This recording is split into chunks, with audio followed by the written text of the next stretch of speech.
Welcome to Making a Murderer, Rubberducky YouTube channel. Welcome back, you guys, to our daily MaM reading, CASO Investigative Reports. We're doing pages 231 through 240, and we're on part 24. Page 231. At that point, I did also close the garage door to storage unit 1 of the same complex and opened a fresh master lock key lock from the packaging and used that to secure the garage door. Evidence tags were filled out and placed under the windshield wipers of the vehicles secured in the storage units. Property tag number 8027 belongs to the Toyota RAV4. Property tag number 8028 is for the Pontiac Grand Am.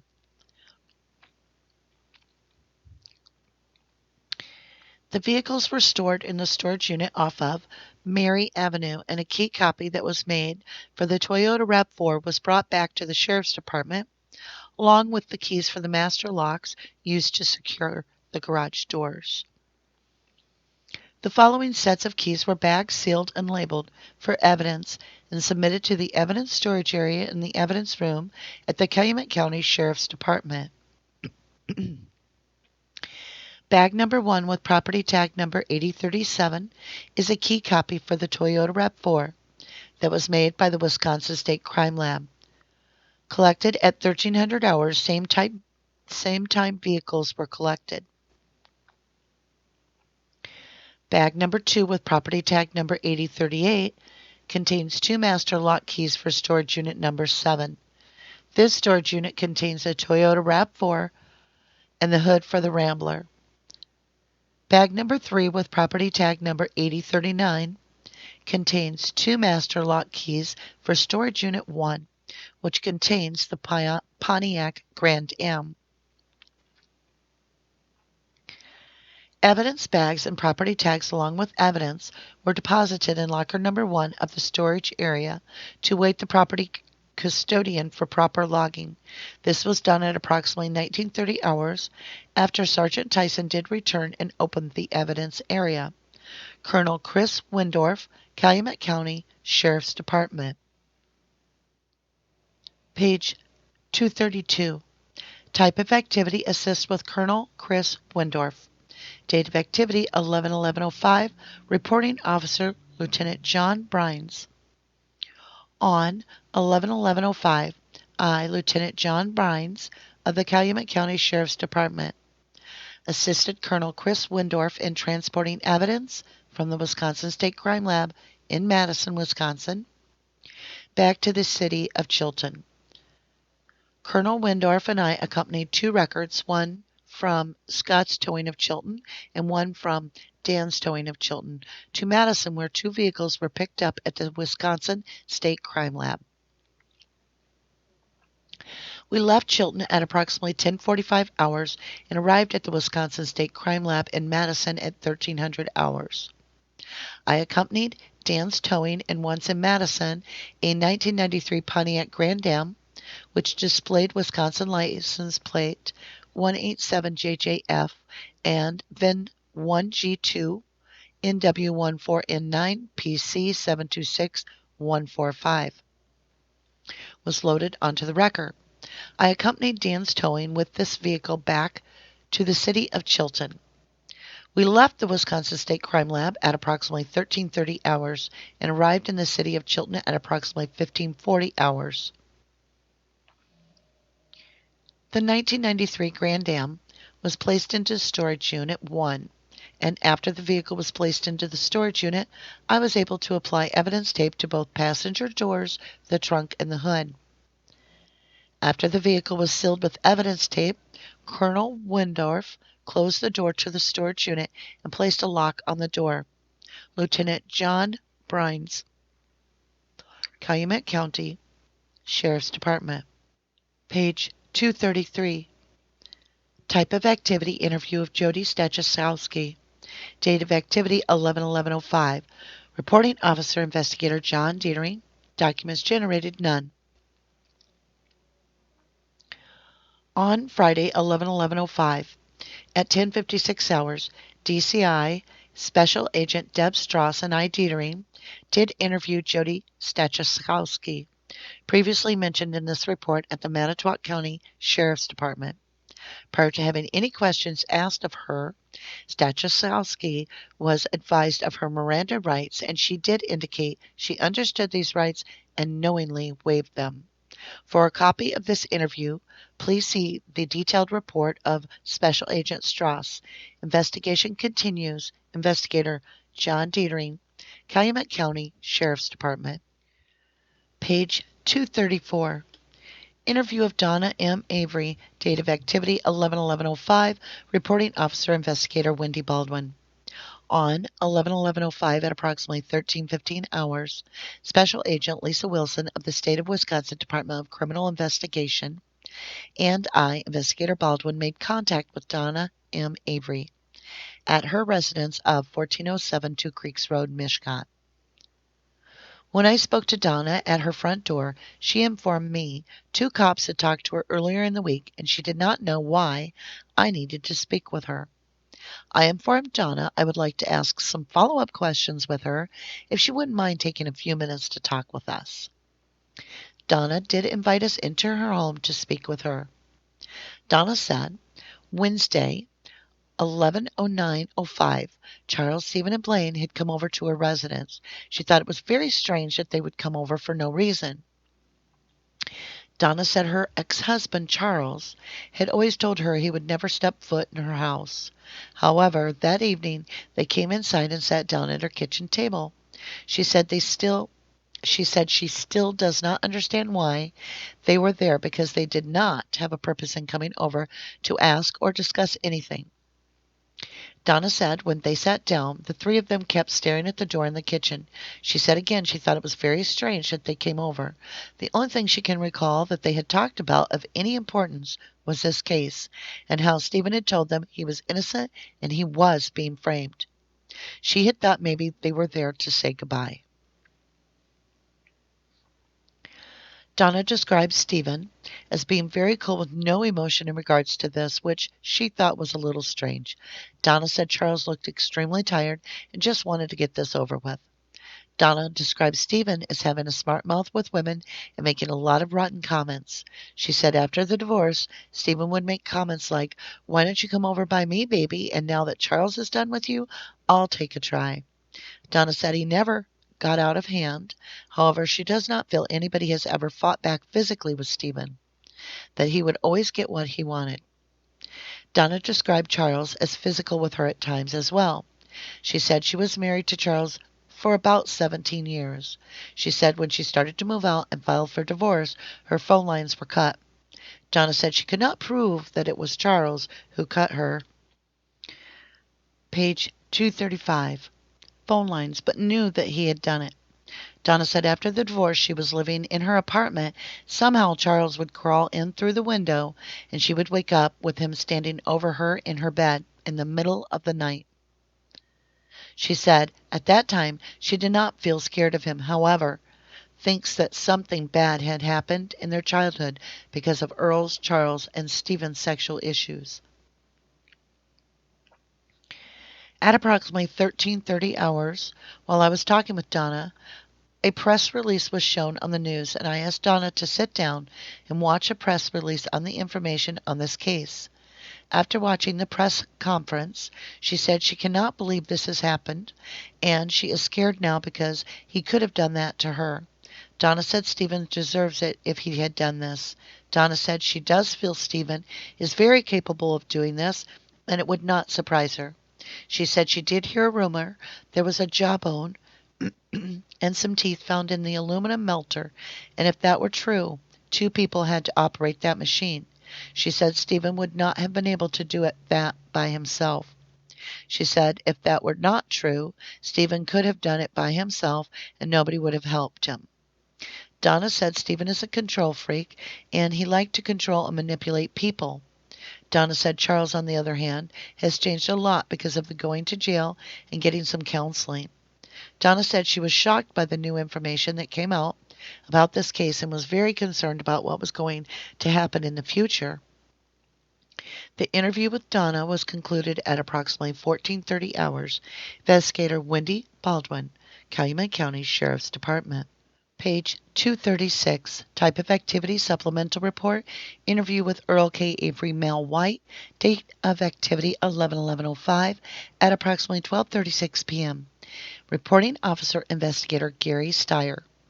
On Friday, 11/11/05, Investigator Gary Steyer of the Calumet County Sheriff's Department, along with Special Agent Stephen Lewis of the State of Wisconsin Department of Criminal Investigation DCI, interviewed Earl K. Avery, date of birth 06/10/70, at the Mishcot Fire Department at approximately 12:36 p.m. Investigator Steyer informed Earl he was free to leave at any time during the interview and did not have to stay at the Mishcot Fire Department. Earl indicated he understood that.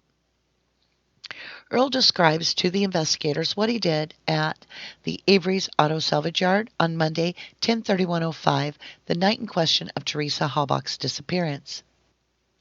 On Monday, 10/31/05, Earl states at approximately 4:30 p.m. he sees his brother-in-law, Robert Fabian, in the yard of Avery's Auto Salvage. Earl states he is trying to stay away from Charles and Stephen because he is supposed to be continuing work in the shop. Earl states he has not seen Stephen that afternoon. Earl states he and Robert Fabian picked up a golf cart at his mother's house.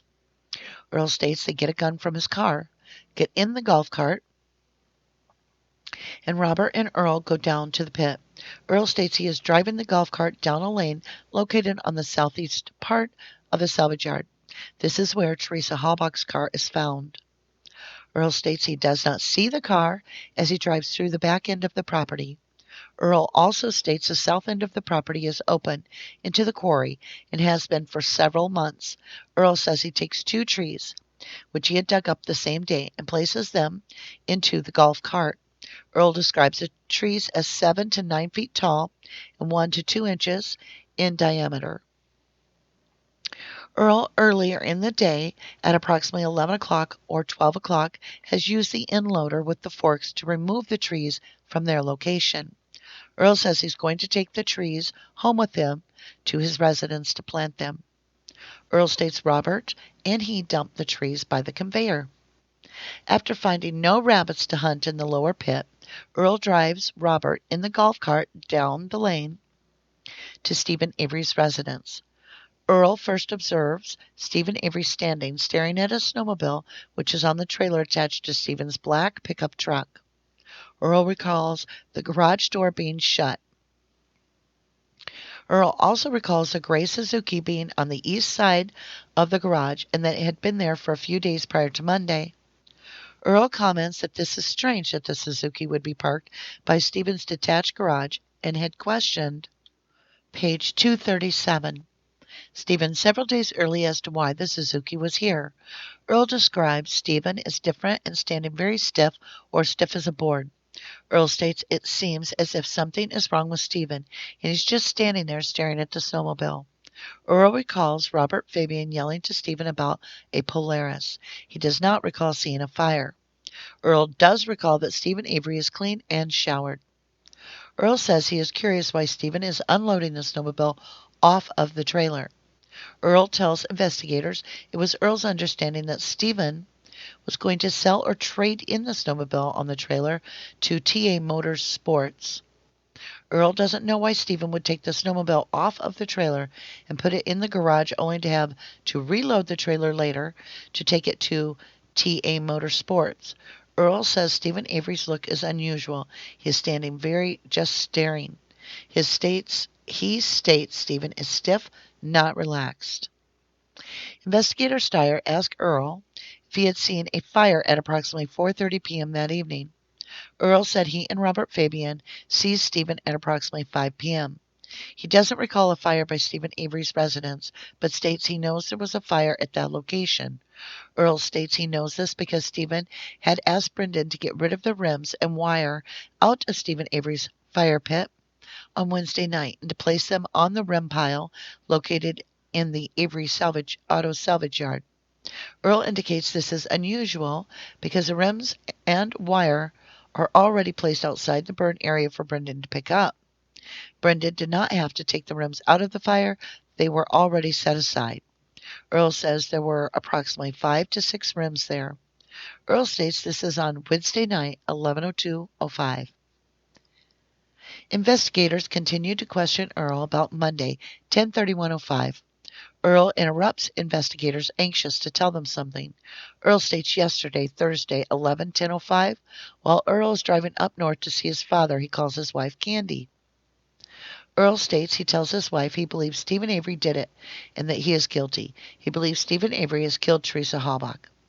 Investigators ask Earl why he believes Steven would have done it. Earl recalls an event in the cabin up north. Earl states Jackie, Steven's girlfriend, Steven, Barbara, and Earl are at the cabin. He states Steven's girlfriend places her hand on Earl's. Steven shoots his girlfriend a look, and Steven wants to leave. Earl believes he is getting jealous. Earl states Steven and Steven's girlfriend, Jackie, exit the cabin. Jackie is very intoxicated and falls down. Earl recalls the following events while breaking down into tears. Earl tells investigators Steven then kicks his girlfriend like a dog and repeatedly grabs her hair.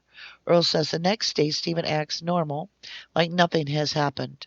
Earl also indicates he has seen Steven throw his wife across the room, take her up a flight of stairs.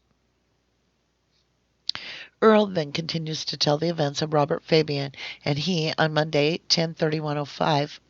To investigators. Earl states he and Robert drive down the lane looking for several brush piles for rabbits. They return, driving past Steven Avery's house, where Robert Fabian shouts to Steven he should buy a Polaris. Earl indicates this time to be exactly 5:30 or 5:45 p.m. Earl also informs investigators that on Tuesday night, 11:01:05, his daughter, page 238, Kayla, wants to go over to Brendan or Blaine's for a bonfire.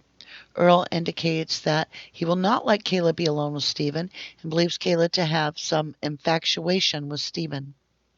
This is why Earl refuses to allow Kayla to stay at the Avery's Auto Salvage Yard for the bonfire. Earl states on Wednesday night, 11:02:05, Brendan takes 5 rims of a fire pit by Steven Avery's residence at 5:00 p.m. Earl surmises that there must have been a fire on Tuesday night. Earl concludes the conversation with investigators by stating he has allowed the people to check the pit looking for Teresa Halbach. Earl states he never saw the victim's car prior to it being located by the friends of Teresa. Earl is sure he would have seen Teresa Halbach's vehicle on Monday when they were driving down the lane in the golf cart. He indicates that really no customers go to that area because all that is in that location is a couple of motorcycles. The interview is concluded at 1:52 p.m. Investigator Gary Stryer, Calumet County Sheriff's Department. Page 239. Type of activity supplemental report. Date of activity 11/11/05. Reporting officer Lieutenant Kelly Sipple. On 11/11/05 at approximately 2:20 p.m., I, Lieutenant Sipple, along with investigator John Dietering and 2 State of Wisconsin Department of Criminal Investigation, DCI, agents entered the Allen Avery garage to remove a golf cart from the garage. We were able to put the golf cart into neutral and roll it up into an enclosed trailer provided by Pythian's Auto of Hilbert. We then secured the golf cart in the enclosed trailer and sealed it. We then went to the garage located on Avery property, that being a large shop and office for the Averys. In this particular shop, there was a skid steer in the southeast corner of the shop. It should be noted that the bucket attachment of the skid steer was off and the fork attachment was on. We decided to transport the skid steer to a secured location storage in Chilton. We obtained a large container approximately 20 feet long and 8 feet wide by 10 feet high. This container did not have a roof on it, so we purchased a brand new heavy-duty tarp that was 60 foot by 40 foot. We then unraveled the tarp and placed it inside the container. We also placed a tarp over the bucket of the skid steer. I then had Nick from Pythian's Auto operate the skid steer from its location, pick up the bucket attachment with a fork attachment, and back it into the container. The container we had received from Mid Shores Recycling in New Holstein. We then backed the skid steer into the container and completely wrapped it in the clean, newly purchased tarp. We were able to secure the tarps with straps. At that point, I signed the evidence sheet over to Gary Schultz, who assisted in transporting the two items to Chilton. Both the golf cart and the skid steer left the Avery property at approximately 14:58 hours on 11/11/05. On 11/11/05, I, Lieutenant Sipple, had been approached by the Trooper Recon Team to go into Steven Avery's garage to do a 3D evidentiary mock-up of the garage. I advised him this probably would be a good idea and that they were done with evidentiary processing of that building. They entered the garage at approximately 22:30 hours on 11/11/05. They returned to the command post at approximately 100 hours on 11/12/05. At the command post, we then discussed them coming back in the morning to do a full 3D mock-up of the residence, or at least of Avery's bedroom. Lieutenant Kelly Sipple, Calumet County Sheriff's Department. Page 240. Type of activity: assist with loading of a golf cart and a skid steer from Avery's auto salvage property. Date of activity 11/11/05. Reporting officer investigator John Dietering. Documents generated none. On Friday 11/11/05 at approximately 14:30 hours, I, Dietering, did assist Lieutenant Kelly Sipple and other individuals in loading of a golf cart from the Allen Avery residence garage and a skid steer from the Avery's auto salvage main shop. These items were subsequently transported off-site. Investigation continues. Investigator John Dietering, Calumet County Sheriff's Department. Okay, so let's start a review. We're going to start it on 234, and it's Investigator Wendy Baldwin, 11/11/05, with Donna M. Avery, who is the ex-wife of Charles. Again, exes are not the great representation of a person's actual personality. They tend to stretch the truth. They tend to be biased. But she did state that Stephen never got out of hand, yet she described Charles as physical with her at times as well. So I don't understand what she means as well. But she did state Stephen never got out of hand. On 235, somehow Charles would crawl in through the window of her apartment. She would wake with him standing over her bed in the middle of the night. She said at times she did not feel scared of him at that time, but now she's rethinking it, and something bad must have happened in their childhood for all of them to have these sexual issues. A press release was shown on the news, and they actually sat her down and made her watch it. Instead of just taking what she knows, they just poisoned the jury pool there. I mean, she's not going to be a jury member, but I mean, she's going to talk about it. The police had me watch the news. She said she did hear a rumor there was a jawbone and some teeth found in an aluminum melter, and that if it was true, two people had to operate that machine. She said Stephen would not have been able to do it by himself. She said if that were not true, Stephen could have done it by himself and nobody would have helped. I don't understand what she's saying. If the rumor's true, he could have done it. He would have needed two people. And if the rumor's not true, he could have done it by himself. I don't get this statement. There's something missing. They've left something out. That or I'm just not getting it. On 236, we're on an interview with Earl K. Avery. And it's at the fire station, the Mishcot Fire Station, and it's 11:11, and it's about 12:30 at lunch. Earl really, this is a frustrating one. I can't say enough about what Earl's about to say. Okay, so I want to scroll back up. We're talking 11 days into November, so a full week after the girl has been reported missing. They've come to interview Earl, and they don't wonder if this really was occurring, why he had not mentioned it up till now. But does Earl have any way clearer to make it that he thinks that Stephen is absolutely guilty? First of all, He leaves work when he's supposed to be doing his job. He gets a gun, and this is on the 31st, the day Teresa goes missing. So Stephen and Charles are assuming he's still continuing to work in the shop. Earl then, with Robert Fabian, his brother-in-law, they take the mom's golf course, Dolores' golf cart, and they get a gun from his car, Earl's car. They get in the golf cart, and they go down to the pit. And they're driving the golf cart right where the victim's car was found. But they don't see anything. This should make them very suspect. Earl says he takes 2 trees. He digs them up the same day with the end loader. He puts them by the conveyor. Now, there's a couple problems with these trees. He takes them by the roots and all. We're talking almost November. Well, we are talking October 31st. The next day is November. You are not going to be planting trees at that time of year in Wisconsin. So if you're taking a 7 to 9 foot tall tree, you're not going to be replanting it anywhere. You're killing it. So what was the point of him taking these trees out? Now, remember, he's talking about replanting them so the roots are there. Now, later when we come upon the part where they're talking about the debris on the RAV, one of the investigators mentions the roots are on the little trees. So, if he puts them by the conveyor, and then we also hear that the dogs hit on the conveyor, very suspicious.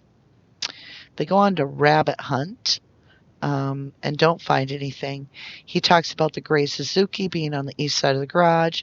It'd been there a few days. He thought it was strange. Of course, he's just throwing as much suspicion on Stephen as he can through this whole thing. Earl describes Stephen as different, standing very stiff or stiff as a board. Earl states it seems as if something is wrong with Stephen. Now keep in mind, he was with Stephen at Crivets, and he stayed home. But he hasn't told anybody any of this till a week later. Earl recalls Robert Fabian yelling to Stephen about the Polaris. How many times are we going to hear about the Polaris? It's so rehearsed. He does not recall seeing a fire, however. He is curious why Stephen is unloading the snowmobile off of the trailer when Stephen's going to sell it. Maybe he needed to put something else on the trailer. Maybe he was doing some adjustments on it and needed it off the trailer. He was working on it to get it ready to go snowmobiling, according to Bobby and Stephen, but according to Earl, he's going to take it down to TA Motorsports. So Earl's the only one that came up with that idea. Then Earl goes on to say that Fabian sees Stephen, he and Fabian, at about 5 o'clock, and they do not he does not recall a fire. But he does state that he knows of a fire being there, because by Wednesday, Stephen has Brendan picking up some rims and some wires and stuff to go put in the right pile. Then he goes on to say, and he interrupts the investigators anxiously to tell them that he called his wife yesterday, the 10th, the day after his brother is arrested. So he calls Candy Avery, and he states that he tells his wife he believes Steven Avery did it and that he is guilty. He believes Steven Avery has killed Teresa Halbach.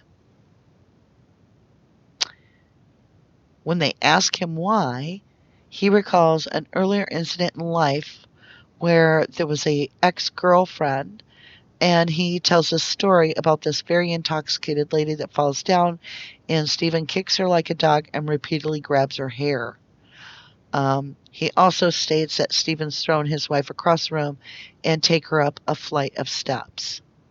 Now, I don't know if any of it's true, but I will tell you, Earl has waited till Stephen's already arrested, and now he's throwing all the blame on Stephen. He's trying to make him look guilty even. It just... It's very suspicious, and he should have been a suspect.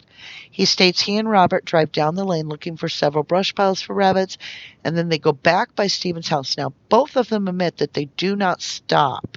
They just yell at Stephen, "You should buy a Polaris." Well, you know what? He's probably heard that enough that it just isn't funny anymore, guys. He talks about his daughter Kayla, wanting to spend the night over there, that she has an infatuation with Stephen. Now, I don't know if that's true, but we do know Marie Avery did have an infatuation with Stephen. And Marie Avery was wanting to stay over there. So I find it interesting that we read the letter about Kayla that Kayla has wrote and how much she hated Stephen. But yet, at this time, Earl is stating Kayla is the one with an infatuation. So I find that interesting. It goes on to say Earl concludes the conversation by stating he has allowed people to check the pit looking for Teresa Hawak. In other words, he hasn't done anything wrong because he let you look there. Wow. And then just a couple mentions on page 239. We're doing a supplemental report at 1111 with Kelly Sipple, and they're talking about transporting the skid steer to a secured storage in Chilton, and they did place a new tarp over the bucket of the skid steer.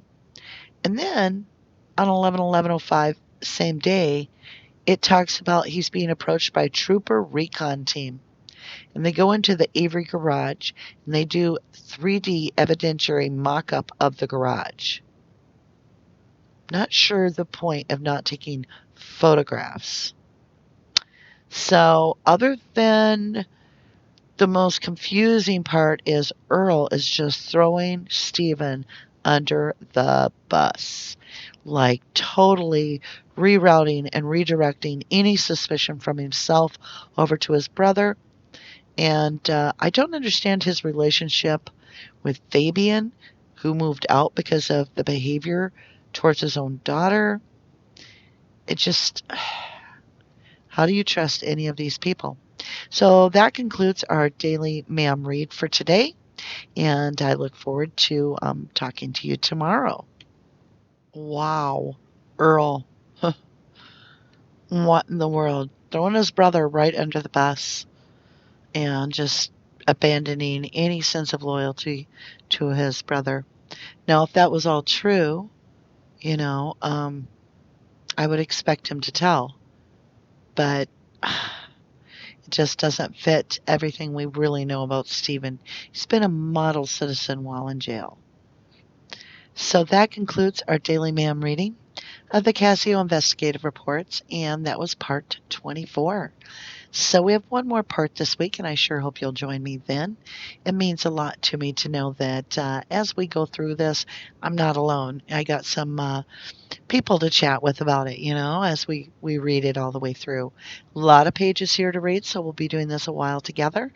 But our group is growing slowly but strongly, so that's exciting. I want to thank each of you for your support, for Brendan and for Stephen and for our channel as well. And it's time, you guys. If you didn't do the crime, you shouldn't do the time. Thank you so much and have a wonderful evening.